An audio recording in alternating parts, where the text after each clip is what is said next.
यार हंसी तो सही में पॉल हेमन के ऊपर आई कि ब्लड लाइन को बनाते बनाते कब वो ही ब्लड लाइन का पार्ट नहीं होंगे, ये उनको आज स्मैकडाउन में रियलाइज हुआ। Okay, hello chatters, my name is Rohit and you are watching wrestle chatter. तो इस वीडियो में गाइस हम लोग बात करने वाले हैं आज ये स्मैकडाउन के एपिसोड के बारे में, जहां पर ब्लड लाइन के बीच जो टेंशन है वो कंटिन्यू रहती है। सबसे पहले हमको जो शो की स्टार्टिंग है वो solo Sikoa and Paul Heyman के साथ देखने को मिलती है। सोलो सिकोआ खड़े होते हैं रिंग में बीच में और उनके साथ खड़े होते हैं पॉल हेमन माइक पे, और ये देख के काफी अलग सा लगा क्योंकि हमने कभी बिल्कुल रेयरली ही शायद ऐसा देखा होगा कि सोलो सिकोआ रिंग में खड़े हैं और साथ में पॉल हेमन है।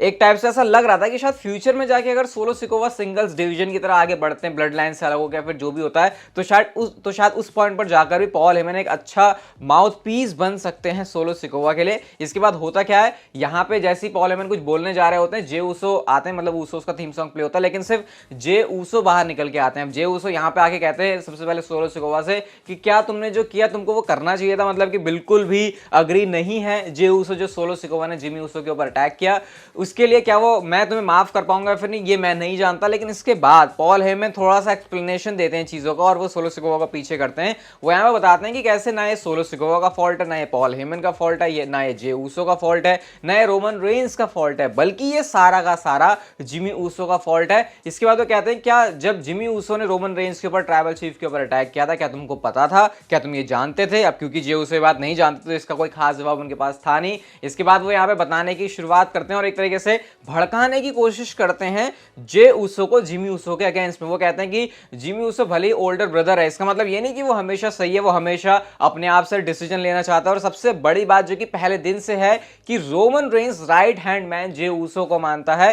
रोमन रेंस फ्यूचर में ट्राइबल चीफ जे ऊसो के अंदर देखता है, ना कि जिमी ऊसो के। और इस बात की रियलिटी क्योंकि जिमी ऊसो जानता है इसलिए वो सारी ऐसी चीजें कर रहा है। इसके बाद पॉल हेमन यहां पे कहते हैं कि अब यहां से चैप्टर शुरू होता है जे ऊसो का नेक्स्ट फ्यूचर में जाकर ट्राइबल चीफ बनने के लिए, वर्ल्ड हेवीवेट चैंपियनशिप की डायरेक्शन में बढ़ने के लिए। और शुरुआत होगी आज से क्योंकि Roman Reigns and Paul Heyman ने स्ट्रिंग्स पुल करके आज मेन इवेंट के लिए यूएस चैंपियनशिप के लिए मैच ऑफिशियल करवा दिया है, जहां पर जे ऊसो ऑस्टिन थ्योरी को फेस करेंगे यूएस चैंपियनशिप के लिए। अब मतलब पॉल हेमन ने अपनी सारी बातों को इस तरीके से फ्रेम किया कि जे ऊसो को बिल्कुल ऐसी फीलिंग है कि हाँ भैया ये बंदा मेरी साइड है, ये सच में मुझे आगे बढ़ते हुए देखना चाहता है, जिमी ऊसो गलत है। लेकिन क्या है सारी बातें काम आई, जे ऊसो माइक पर होते हैं और जे ऊसो ने माइक पर यह कहा कि ठीक है वो जो यूएस चैंपियनशिप वाला मैच है उसके लिए तो मैं मेन इवेंट में कंपीट कर लूंगा। लेकिन उन्होंने अपना जो डिसीजन है उसको लटका दिया कि क्या वो जिमी ऊसो को छोड़ेंगे, क्या वो ब्लड लाइन में आएंगे, और वो वहां से चले जाते हैं।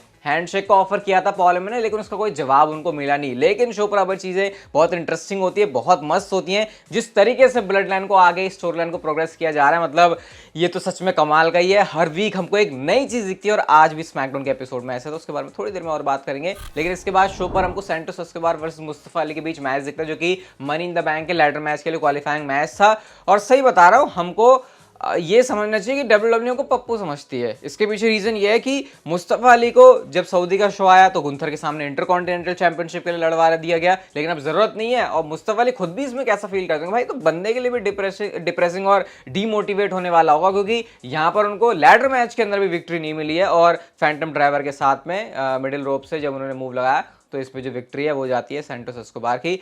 समझ रहे हो क्या? आई होप मैं क्या कहना चाह रहा हूँ मुस्तफा अली के बारे में, क्योंकि ये सिचुएशन नहीं होती किसी भी सुपरस्टार के लिए। सही एक फैन के नजरिए से तो छोड़ो कि अच्छा हो रहा है फिर नहीं, उस सुपरस्टार के लिए मतलब वो क्या सोचता होगा, ये अलग ही लेवल की चीज है कुछ। नेक्स्ट हमको बैक स्टेज से एक और सेगमेंट दिखता है जहां पर सैमी ज़ेन जे ऊसो से जाके बात करते हैं। सैमी ज़ेन सब कुछ समझाते हैं कि भाई जिस चीज से तो गुजर रहा है उन सारी चीजों से मैं गुजर चुका हूं। मेरे दिमाग में भी ट्रैवल चीफ बहुत बुरी तरीके से घुसा था, मैं भी सारे उसके इशारों पर नाच रहा था, फैमिली को फर्स्ट रख रहा था। लेकिन सिचुएशन ब्लड लाइन में हमेशा तब खराब होती है जब सबके हेड में फिर सारा जो कंट्रोल है वो रोमन रेंस लेने की कोशिश करता है। तो यहाँ पे ये वो उनको समझाने की कोशिश कर रहे थे। सैमी ज़ेन ये भी बोलते हैं कि मैंने कई बार हंसाया भी है तुमको, तो उस पर एक बार फिर से जो जे ऊसो है वो अपना कैरेक्टर थोड़ा सा ब्रेक कर देते। भाई जे ऊसो की सबसे बड़ी कमी है कि उनकी हंसी निकल आती है, और लेकिन वो देख के अच्छी भी लगती है, ऐसे लगता है कि भाई बंदा प्रोफेशनल नहीं है। तो बैक स्टेज ये एक एडवाइस थी सैमी ज़ेन की जे ऊसो के लिए, हालांकि वो बाद में काम कुछ खास आई नहीं। इसके बाद गाइस हमको शो पर एनएक्सटी टैग टीम चैंपियंस और विमेंस टैग टीम चैंपियंस यानी कि Ronda Rousey and Shayna Baszler versus Isla Dawn and Alba Fyre के बीच में एक फेस ऑफ था। और ये इसीलिए था क्योंकि अभी दोनों लड़ने वाले हैं, कह रहे चैंपियन वर्सेस चैंपियन वाला मैच हम करेंगे। इसके बाद इनके बीच ब्रॉल होती है,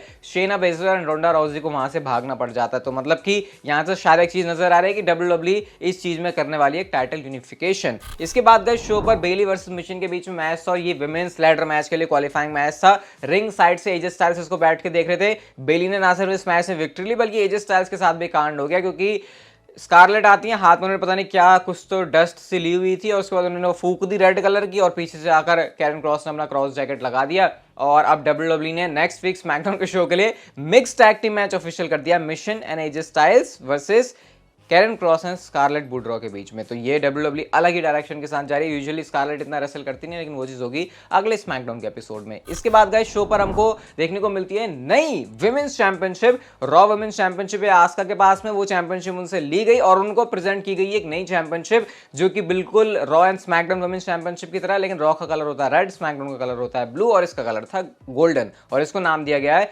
विमेंस चैंपियनशिप का, ना रॉ विमेंस चैंपियनशिप ना स्मैकडाउन विमेंस चैंपियनशिप। ये नई चैंपियनशिप जब आती है आस्का के पास में तो इसके बाद आज शो पर हमको एक रिटर्न भी देखने को मिलता है और ये था शार्लेट का।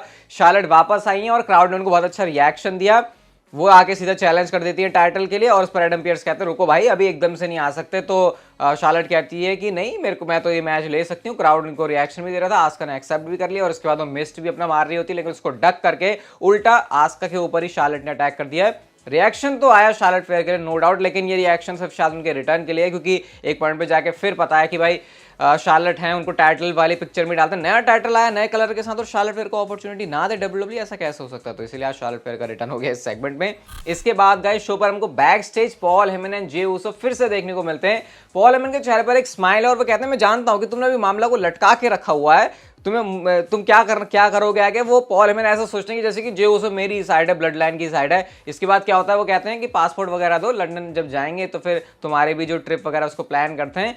जे ऊसो कहते हैं यार बड़ा अच्छा सा लग रहा है, मैं खुश भी हूं, लेकिन तुम खुश क्यों हो? क्योंकि अगर मैं यूएस चैंपियनशिप जीत रहा हूं और अब मैं ट्राइबल चीफ आगे बनने जा रहा हूं और मैं ब्लड लाइन में हूं, तो इसका मतलब कि तुम ब्लड लाइन में नहीं हो। ऐसा कह के जे ऊसो वहां से चले जाते हैं और पॉल हेमन सोचते हैं यार मैं क्या बीच में कर रहा हूं। फिर जब जे ऊसो ये कह रहा है कि अगर वो ब्लड लाइन में है तो पॉल हेमन ब्लड लाइन में नहीं, यानी कि जे ऊसो इनडायरेक्टली ये कहना चाह रहे हैं कि अगर मैंने ब्लड लाइन ज्वाइन की तो इसका मतलब तू तो ब्लड लाइन में नहीं होने वाला बिल्कुल भी। और ये चीज आज पहली बार पॉल हेमन के दिमाग में आई है कि वो भी ब्लड लाइन से अलग हो सकते हैं। हमेशा हमने इन्हीं सारे पर्सपेक्टिव की तरफ देखा है कि जे ऊसो निकल सकते हैं, सोलो निकल सकते हैं, जिमी ऊसो निकल सकते हैं, लेकिन पॉल हेमन भी निकल सकते हैं। आज ये बात उनको पता चल गई अच्छे से। अभी टेंशन और है ब्लड लाइन के बीच में। लेकिन नेक्स्ट हमको चीज शो पर देखती है बुच वर्सेस बैरन कॉर्बिन के बीच में match. Money in the bank के लिए क्वालिफाइंग मैच था। कार्मेलो हेस एंड विलियम्स भी होते रिंग साइड में। मैच में जो विक्ट्री है वो मिल जाती है बुच को और बैक स्टेज भी बैरन कॉर्बिन के ऊपर कैमरन ग्राइम्स ने अटैक कर दिया। मतलब कि अगर इस समय सबसे खराब लक किसी का हो सकता है इस दुनिया में कोई इंसान है तो वो बैरन कॉर्बिन है। नेक्स्ट चीज हमको शो पर दिखते हैं शॉर्ट्जी ब्लैकहार्ट वर्सेस ईओ स्काई के बीच में मैच। ये भी विमेंस लैडर मैच के लिए क्वालिफाइंग मैच था।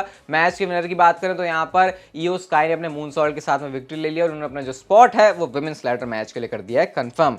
इसके बाद हमको शो पर एक अनाउंसमेंट भी देखने को मिली और अनाउंसमेंट होती बड़ी इंटरेस्टिंग तरीके से। Kevin Owens Sami Zayn backstage होते हैं और केविन ओवेंस आके पूछते हैं अब तेरा फोकस है ना टैग टीम डिवीजन के ऊपर, क्योंकि उन्होंने जाके समझाया था जे ऊसो को, तो उस बात को केविन ओवेंस भी बोल रहे थे भाई वो अपनी तरफ भी ध्यान दे। उसके बाद एक एक करके सारी टीम्स ने यहाँ पर आकर ज्वाइन करना शुरू कर दिया।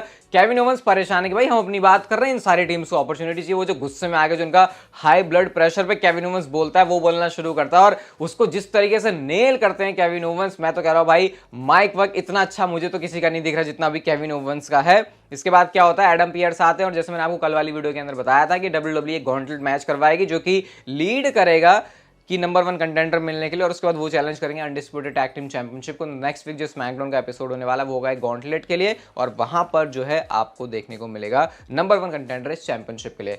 अब बात करते हैं गाइस हम लोग शो के मेन इवेंट की, जहां पर मैच आता है यूएस चैंपियनशिप के लिए Jey Uso versus Austin theory के बीच में। अब इस मैच में ऑब्वियसली हमको पता है कि सीन कुछ ऐसा होना था कि मैच का रिजल्ट में काफी सारी चीजें होंगी। ऐसा नहीं हो सकता इस मैच का जो फिनिश हो बिल्कुल क्लीन आए। होता भी कुछ ऐसा है जब हमने देखा कि रेफरी गिर जाता है मैच में, उसके बाद स्प्लैश मारा जे ऊसो ने, लेकिन काउंट करने के लिए कोई भी रेफरी है नहीं। इसके बाद प्रीटी डेडली ने आकर अटैक करना शुरू किया, लेकिन सेव करने के लिए जिमी ऊसो आते हैं जिन्होंने प्रीटी डेडली के दोनों ही मेंबर्स के ऊपर मारी सुपर किक। और उसके बाद हमको ये पता चलता है कि यहाँ पे जिमी ऊसो आ गए हैं जे ऊसो को सेव करने के लिए। वो सेव कर रहे हैं, लेकिन उसी दौरान आके सोलो सिकोवा ने जिमी ऊसो के ऊपर अटैक कर दिया। अब अटैक करने के बाद सोलो सिकोवा अपना समवन स्पाइक की तरफ जा रहे होते जिमी ऊसो को मारने के लिए, लेकिन उसको जे ऊसो ने रोका। अब इससे सोलो सिकोवा का फोकस जे ऊसो के ऊपर है। इतने में जिमी ऊसो सोलो सिकोवा को किक मारने जा रहे होते, लेकिन सोलो सिकोवा वहां से हट जाते हैं और जिमी ऊसो की सुपर किक जाके पड़ गई जे ऊसो को। ये देख के जिमी ऊसो भी हैरान परेशान हो गए। इसके बाद उन्होंने सोलो सिकोवा को बाहर फेंकने की कोशिश की, वो बाहर जाके गिरते तो नहीं, लेकिन उसके बाद वो उनके ऊपर ही कूद गए। यानी सोलो सिकोवा भी ढेर है, जिमी ऊसो भी ढेर है रिंग साइड में, रिंग में पड़े हुए सुपर किक खाने की वजह से जे ऊसो। ऑस्टिन थेरी ने इस बात का फायदा उठाया, उन्होंने किया पिन फॉल, और पिन फॉल के सहारे से ऑस्टिन थेरी ने इस मैच में अपनी जो यूनाइटेड स्टेट चैंपियनशिप है उसको सक्सेसफुली रिटेन कर लिया है। डब्ल्यूडब्ल्यूई ने इस बात को ऑफिशियली अनाउंस कर दिया कि नेक्स्ट जो स्मैकडाउन का एडिशन होने वाला है वहां पर आने वाले हैं रोमन रेंस, और ये जो टेंशंस हैं, जो भसड़ है, वो और ऐसी आगे कंटिन्यू रहेगी स्मैकडाउन में। क्रिकेट चैनल के लिए गाइस आप लोग फन शॉट को सब्सक्राइब कर सकते हो डिस्क्रिप्शन से, जैसे यहाँ रेसलिंग की बात होती है वहां होती है क्रिकेट की। ये वीडियो गाइस अगर आपको अच्छी लगी तो उसे लाइक शेयर सब्सक्राइब और नोटिफिकेशन बेल को ऑन कर दो, and see you guys in my next video.